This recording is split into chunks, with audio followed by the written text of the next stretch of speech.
It is time for another nail tutorial. What's the video for today? Well, you may or may not have seen the trending Opal nails on your For You page or on Instagram and Facebook. If you've seen it, hi, my name's Asia, and that was me. The Opal nail video performed super well, and everyone kept saying, well, actually, this is Opal White because Opal has flakes in it. Or this would have was better with nail flakes, or just whatever. Yeah, a bunch of like irrelevant comments, honestly. No, I'm kidding. But yeah, I was interested in seeing how it would also look if I added some flakes. So for this nail video, I'm going to show you guys how to make the viral Opal nails with some iridescent flakes, so it'll look more realistic, I guess. So I'm first going to start with removing the gel I had on previously. I'm using the sanding band, and yes, I should use a dust collector. I can hear the comments already. But to be honest, I wanted this video to like look nice and cohesive, and a dust collector would look really bulky and I wouldn't get a good angle.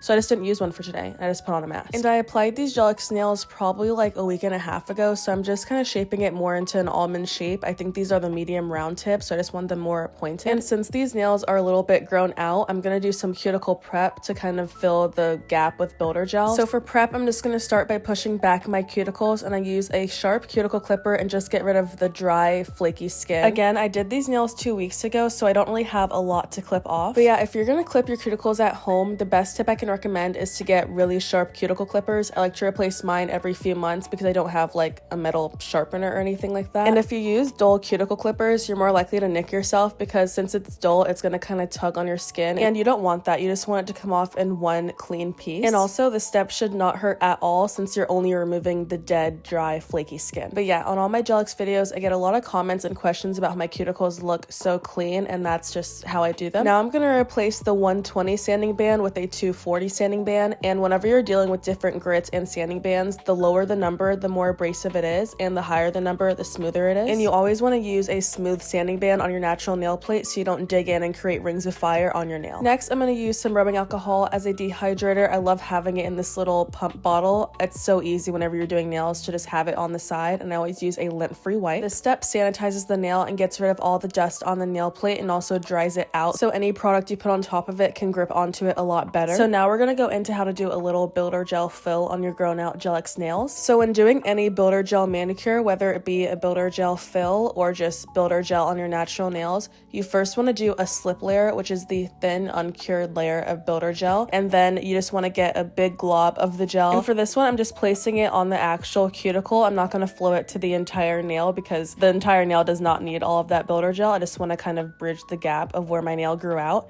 and you just want to get your liner brush and just flow the gel polish where you want it to be. You just want this to look really flush and even, as if like this is the entire Gel-X tip and you didn't fill anything at all.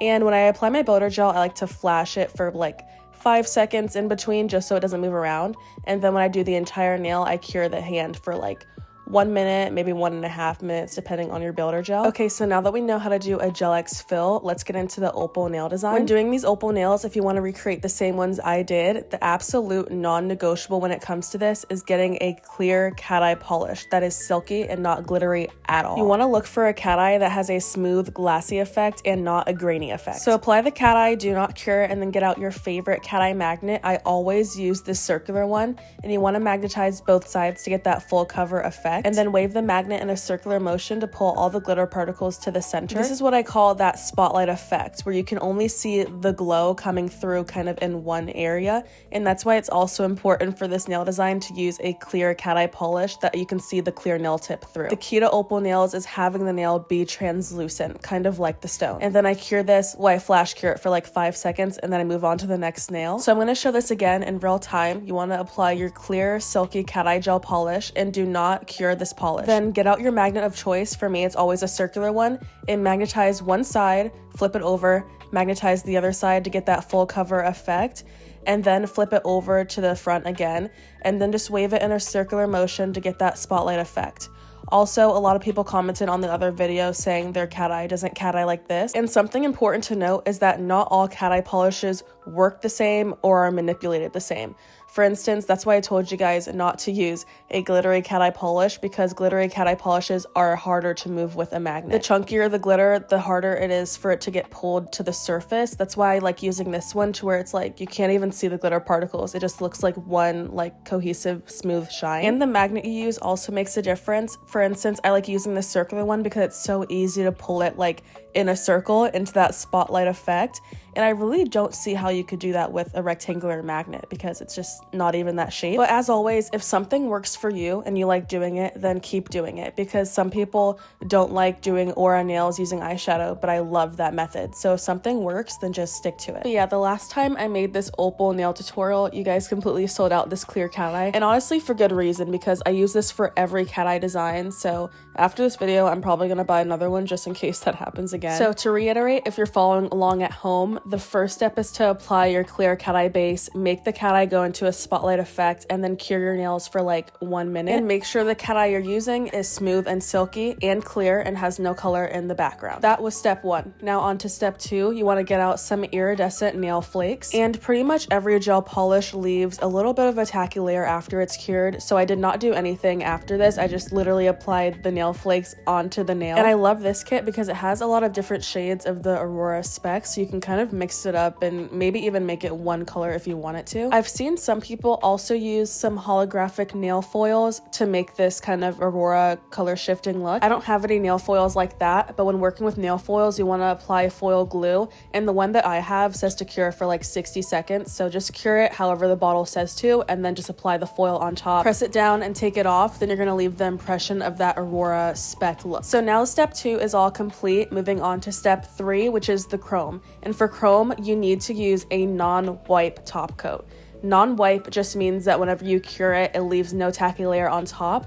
And okay, I say use a non-wipe top coat, but whenever you're doing chrome, you just want to put chrome on top of a non-wipe surface. And I get this question all the time on all my chrome videos, and even on the last Opal video I made a few months back, and a lot of people say that whenever they put the chrome on top, it looks glittery or patchy. And there is literally only one reason why this could be happening, and it's because you're putting the chrome on top of a gel that left a tacky surface. So my secret to getting perfect chrome nails every time is to apply the chrome on top of a non-wipe surface and cure that for about 20 seconds. I don't cure for a minute because sometimes when I cure like over the amount of time, the chrome has a funny way of not attaching to some parts of the nail. So yes, I only cure for like 15 to 20 seconds and it works every time for me. And here you can see it has that perfect mirrored effect. And you guys, this chrome is literally insane. It looks like it's glowing. I don't even know. It's a bunch of different colors, but the main color, it like has a blue base with kind of a pink undertone. I don't know. I love it. It's kind of color shifting. And I think the reason it looks like it's glowing is because I made that spotlight effect with the cat eye below it. Like here you can see I'm gonna apply the chrome directly over that cat eye design, and I think the key to getting perfect Opal nails is to kind of realize the importance of layering. I know it can be kind of a subtle effect, but I think it really gives that glass effect in the end and makes it look more like the stone. And you can also tweak this design however you want to.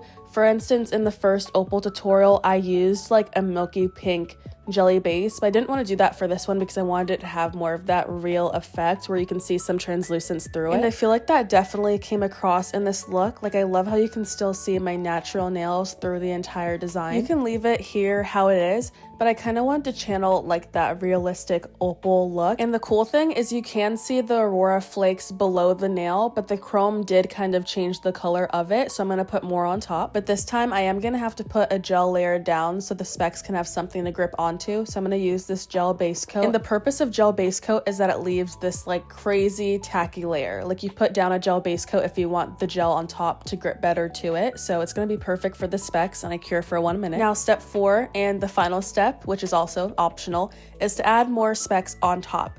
I'm going to use different colors than I put down before. I'm just going to switch it up. Obviously, there's no like rhyme or reason. You just want to make it however you want to. I do kind of recommend that you scatter it out and don't like make it too cohesive. I just want to make it look natural.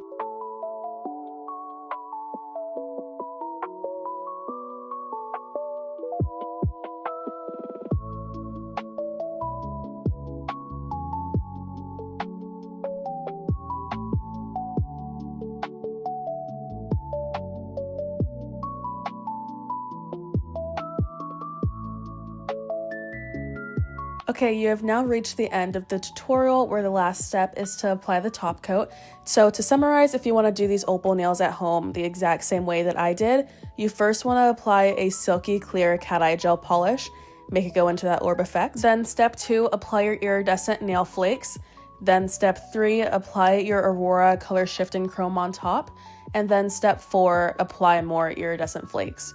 Obviously, you can interchange step 4. If you don't want to do it, you can just maybe add something else. It's all optional. Just do whatever you want to at the end of the day. Now I'm going to give my nails a good finish file. After layering all of the products on top, the ends can get kind of dulled out. So I'm just going to kind of sharpen them up. And since we did a lot to our nails, you also want to add a cuticle oil.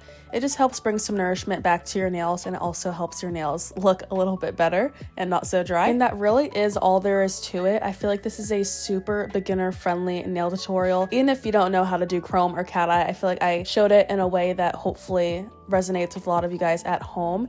And you guys, I love that you can kind of tweak this design. Like, now that I'm looking at it, like, what if I added 2 layers of the cat eye polish? Like, that would have been insane. Okay guys, that was the completed Opal nail tutorial. I hope you guys enjoyed it and found it fun to watch, or maybe learned something new. If you did, make sure to like and follow so you never miss one of my beginner friendly nail tutorials. Everything I use is going to be linked down below. It's all Amazon products. And also, if you have any questions, make sure to comment down below as well. I love responding to you guys. And yeah, I'll catch you guys in the next one. Bye.